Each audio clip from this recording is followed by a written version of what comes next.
ఒక ఇంటిలో రాగి లోటా ఉండేది, అనగా రాగి పాత్ర. ఇంటిలో అందరూ దానితో నీళ్లు త్రాగేవారు. ఆ ఇంటిలో ఒక చిన్న బాబు ఉన్నాడు. ఆ బాబు దానితో బాగా ఆడుకునేవాడు.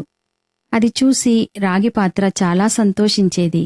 ఒకరోజు వాళ్ళింటికి బంధువులు వచ్చారు. తమ వెంట ఒక అందమైన గాజు పాత్ర తీసుకుని వచ్చారు.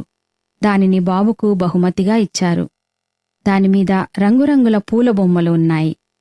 అది చూసి బాబుకు చాలా సంతోషం వేసింది. రాగి పాత్రను వదిలేసి దానితోనే నీళ్లు త్రాగటం మొదలుపెట్టాడు. అది చూసి గాజుపాత్రకు బాగా పొగరు ఎక్కింది.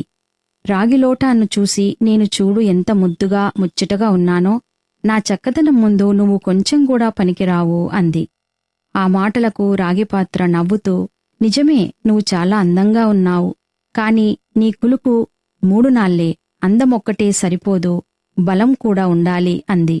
ఒకరోజు బాబు నీళ్లు త్రాగుతుంటే చేయి జారి కింద పడింది. అంతే, బల్లున పగిలిపోయింది. ఆ చప్పుడుకు అమ్మ వంటింటిలోనుంచి పరిగెత్తుకుంటూ వచ్చింది. గాజుముక్కలన్నీ ఏరి చెత్త డబ్బాలో పారేసింది. అది చూసి రాగిపాత్ర, నేను చెప్పలేదు నీదంతా 3 నాళ్ల ముచ్చటే అని. నీమీద పూలరంగుపోయి అందం తగ్గినా, చేయి జారి కిందపడినా నువ్వు చేరేది చెత్తకుప్పకే. అందుకే అందంగా ఉన్నానని పొగరుతో ఎగరకూడదు అంది. పగిలిన గాజుపాత్ర సిగ్గుతో తలదించుకుంది. దైవగ్రంథంలో వ్రాయబడి ఉంది, అందము మోసకరము, సౌందర్యము వ్యర్థము, యెహోవాయందు భయభక్తులు కలిగిన స్త్రీ కొనియాడబడును అని. కాబట్టి మిత్రులారా, మన అందచందములను, మన ఐశ్వర్యమును, మన విద్యను చూసుకొని మనము గర్వపడకూడదు.